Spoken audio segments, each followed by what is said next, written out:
Yeah.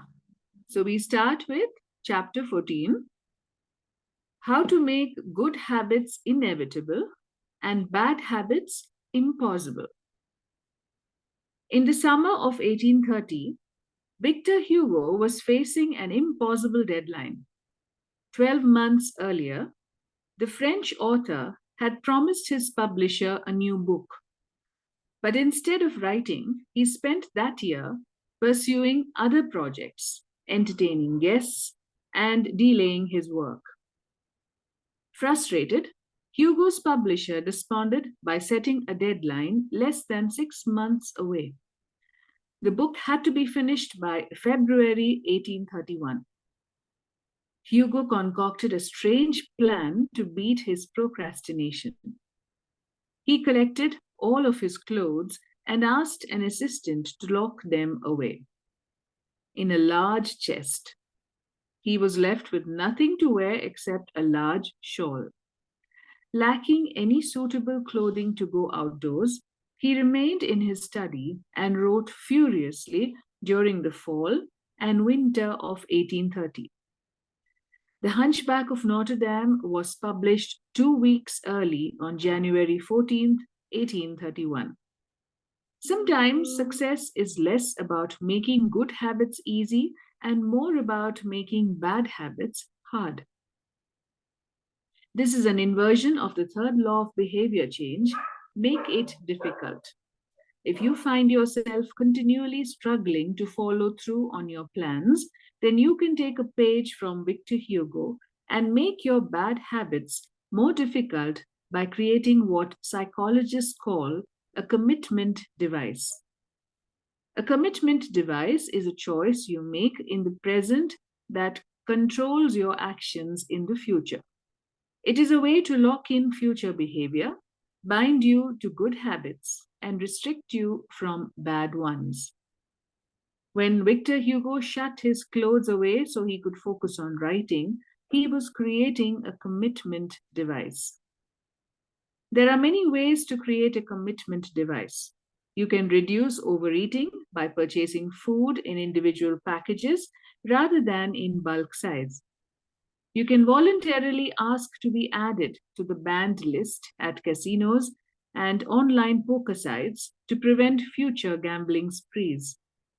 I've even heard of athletes who have to make weight for a competition, choosing to leave their wallets at home during the week before weigh-in so they won't be tempted to buy fast food. As another example, my friend and fellow habits expert, Nirayal, purchased an outlet timer, which is an adapter that he plugged in between his internet router and the power outlet. At 10 p.m. each night, the outlet timer cuts off the power to the router. When the internet goes off, everyone knows it is time to go to bed. Commitment devices, excuse me, commitment devices are useful because they enable you to take advantage of good intentions before you can fall victim to temptation. Whenever I'm looking to cut calories, for example, I will ask the waiter to split my meal and box half of it to go before the meal is served. If I waited until the meal came out and told myself I'll just eat half, it would never work. The key is to change the task such that it requires more work to get out of the good habit than to get started on it. If you're feeling motivated to get in shape, schedule a yoga session and pay ahead of time. If you're excited about the business you want to start, email an entrepreneur you respect and set up a consulting call. When the time comes to act, the only way to bail is to cancel the meeting, which requires effort and may cost money. Commitment devices increase the odds that you'll do the right thing in the future by making bad habits difficult in the present. However, we can do even better. We can make good habits inevitable and bad habits impossible. How to automate a habit and never think about it again. John Henry Patterson was born in Dayton, Ohio in 1844. He spent his childhood doing chores on the family farm and working shifts at his father's sawmill. After attending college at Dartmouth, Patterson returned to Ohio and opened a small supply store for coal miners. It seemed like a good opportunity. The store faced little competition and enjoyed a steady stream of customers, but still struggled to make money. That was when Patterson discovered his employees were stealing from him. In the mid 1800s, employee theft was a common problem. Receipts were kept in an open drawer and could easily be altered or discarded. There were no video cameras to review behavior and no software to track transactions. Unless you were willing to hover over your employees every minute of the day or to manage all transactions yourself, it was difficult to prevent theft. As Patterson mulled over his predicament, he came across an advertisement for a new invention called Ritty's Incorruptible Cashier. Designed by fellow Dayton resident James Ritty, it was the first cash register. The machine automatically locked the cash and receipts inside after each transaction. Patterson bought two for $50 each. Employee theft at his store vanished overnight. In the next 6 months, Patterson's business went from losing money to making $5,000 in profit, the equivalent of more than $100,000 today. Patterson was so impressed with the machine that he changed businesses and he bought the rights to Ritty's invention and opened the National Cash Register Company. 10 years later, National Cash Register had over 1,000 employees and was on its way to becoming one of the most successful businesses of its time. The best way to break a bad habit is to make it impractical to do. Increase the friction until you don't even have the option to act. The brilliance of the cash register was that it automated ethical behavior by making stealing practically impossible. Rather than trying to change the employees, it made the preferred behavior automatic. Some actions, like installing a cash register, pay off again and again. These one-time choices require a little bit of effort upfront, but create increasing value over time. I'm fascinated by the idea that a single choice can deliver returns again and again, and I surveyed my readers on their favorite one-time actions that lead to better long-term habits. The table on the following page shares some of the most popular answers. I'd wager that if the average person were to simply do half of the one-time actions on this list, even if they didn't give another thought to their habits, most would find themselves living a better life a year from now. These one-time actions are a straightforward way to employ the third law of behavior change. They make it easier to sleep well, eat healthy, be productive, save money, and generally live better. So one-time actions that lock in good habits.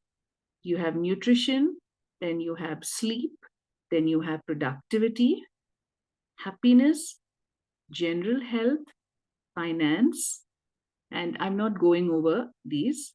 I would like you to go over it yourself. Let me continue with the narrative. Of course, there are many ways to automate good habits and eliminate bad ones. Typically, they involve putting technology to work for you. Technology can transform actions that were once hard, annoying, and complicated into behaviors that are easy, painless, and simple. It is a most reliable and effective way to guarantee the right behavior. This is particularly useful for behaviors that happen too infrequently to become habitual. Things you have to do monthly or yearly, like rebalancing your investment portfolio, are never repeated frequently enough to become a habit. So, they benefit in particular from technology remembering to do them for you. Other examples include medicines. Prescriptions can be automatically refilled. Personal finance. Employees can save for retirement with an automatic wage deduction. Cooking. Meal delivery services can do your grocery shopping. Productivity. Social media browsing can be cut off with a website blocker. When you automate as much of your life as possible, you can spend your effort on the tasks machines cannot do yet. Each habit that we hand over to the authority of technology frees up time and energy to pour into the next stage of growth. As mathematician and philosopher Alfred North Whitehead wrote, civilization advances by extending the number of operations we can perform without thinking about them. Of course, the power of technology can work against us as well. Binge watching becomes a habit because you have to put more effort into stop looking at the screen than to continue doing so. Instead of pressing a button to advance to the next episode, Netflix or YouTube will autoplay it for you. All you have to do is to keep your eyes open. Technology creates a level of convenience that enables you to act on your smallest whims and desires. At the mere suggestion of hunger, you can have food delivered to your door. At the slightest hint of boredom, you can get lost in the vast expanse of social media. When the effort required to act on your desires becomes effectively zero, you can find yourself slipping into whatever impulse arises at the moment. The downside of automation is that we can find ourselves jumping from easy task to easy task without making time for more difficult, but ultimately more rewarding work. I often find myself gravitating towards social media during my downtime. If I feel bored for just a fraction of a second, I reach for my phone. It's easy to write off these minor distractions as just taking a break, but over time they can accumulate into a serious issue. The constant tug of just one more minute can prevent me from doing anything of consequence. I'm not the only one. The average person spends over 2 hours per day on social media. What could you do with an extra 600 hours per year? During the year I was writing this book, I experimented with a new time management strategy. Every Monday, my assistant would reset the passwords on all my social media accounts, which logged me out on each device. All week, I worked without distraction. On Friday, she would send me the new passwords. I had the entire weekend to enjoy what social media had to offer until Monday morning, when she would do it again. If you don't have an assistant, team up with a friend or family member and reset each other's passwords each week. One of the biggest surprises was how quickly I adapted. Within the first week of locking myself out of social media, I realized that I didn't need to check it nearly as often as I had been, and I certainly didn't need it each day. It had simply been so easy that it had become the default. Once my bad habit became impossible, I discovered that I did actually have the motivation to work on more meaningful tasks. After I removed the mental candy from my environment, it became much easier to eat the healthy stuff. When working in your favor, automation can make your good habits inevitable and your bad habits impossible. It is the ultimate way to lock in future behavior rather than relying on willpower in the moment. By utilizing commitment devices, strategic one time decisions, and technology, you can create an environment of inevitability, a space where good habits are not just an outcome, you hope for, but an outcome that is virtually guaranteed. Chapter summary. The inversion of the third law of behavior change is make it difficult. A commitment device is a choice you make in the present that locks in better behavior in the future. The ultimate way to lock in future behavior is to automate your habits. One time choices, like buying a better mattress or enrolling in an automatic savings plan, are single actions that automate your future habits and deliver increasing returns over time. Using technology to automate your habits is the most reliable and effective way to guarantee the right behavior. How to create a good habit? The first law is to make it obvious. The second law is to make it attractive. The third law is to make it easy. The fourth law, make it satisfying. And how to break a bad habit? Inversion of the first law, make it invisible. Inversion of the second law, make it unattractive. Inversion of the third law, make it difficult. And inversion of the fourth law, make it unsatisfying. So we stop with that today, chapter 14. And is there anything that you would like to share on the ideas that were expressed in this particular chapter? Anyone?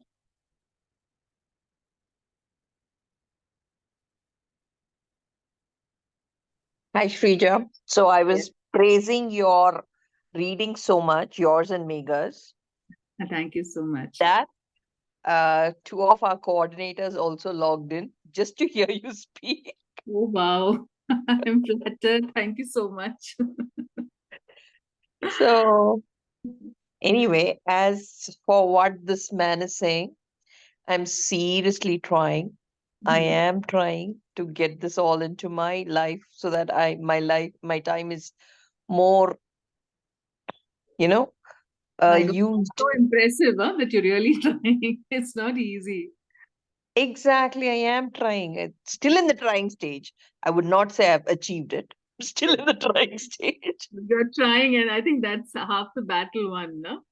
Yes, at least I'd like to think so. Yeah, so true. Yeah. No, I mean, that's very different ways of making sure that your good habits stay. Some of them quite radical, but I know, I know, I know. Yeah. Anyway, thank Yeah, you. thank you, And Shrija. I thank also stayed up, although it's well past my bedtime. But yes, as Kanti had praised it so much, I said I must stay up. oh, One how day I could make the sweet. effort, and this was well worth it. Thank you Thank so you. much. Very motivating. Yeah. Thank you, Kanti. thanks, Mira. Because Mira is an amazing volunteer. Not only with us, she volunteers with so many organizations, and her Okay. day starts at 3:45 a.m. Oh my God, and you're still awake. I should say I'm really flattered for staying up with No, this. there's food for thought to in what you spoke. So, yes, it's worth it to Thank make you. good habits stick. Yeah, definitely. Thank you so much. Thank you, Mira. Thank you, Kanti. Thank you, Shrija. Good night. Good night. Good night. All right. So, what about the other listeners if you want to sleep? Yes, Taranjit. Kanti and Meera, whatever they said, I will second that thought. Your voice is so very soothing and nice. Today I'm really very tired. I am appearing for my MA exams. I'm Oh, doing all the English best. literature. Yeah, so today was the last exam. I was really very exhausted. I had that urge of messaging that today I won't attend. But I said Okay. no, she has told tomorrow. Yesterday only she has told that it's going to be only one chapter. So I'll Okay. manage. And it Yeah. is so soothing. I was just thinking, like, Thank finding it you. difficult to keep myself awake because I also had a very long day today. I It's can really understand. very nice. Very No, it's a nice. good thing we are stopping with one chapter because I think that should be sufficient, isn't it? Because the time Yes. is also like Yes. this. Yeah. Yes. And speaking about the habit that is made attractive here, sorry, it is to make it difficult. is really a good thought, because it is very easy to adopt bad habits because they are easy. But Yes. making good habits, for example, I would say, like children, those who don't drink milk. So parents have to give this Horlicks, Bonvita, and so many other things to just pep them up. And once that habit is formed, it will stay lifelong. True. That's true. Yes. It's just the initial difficulty that you face. And Yes. also like Initially, putting yes. certain methods into practice, isn't it? Like he says, Yes. so true. Yes. Thank you, Taranjit. Anybody else? Is anything to say about the chapter?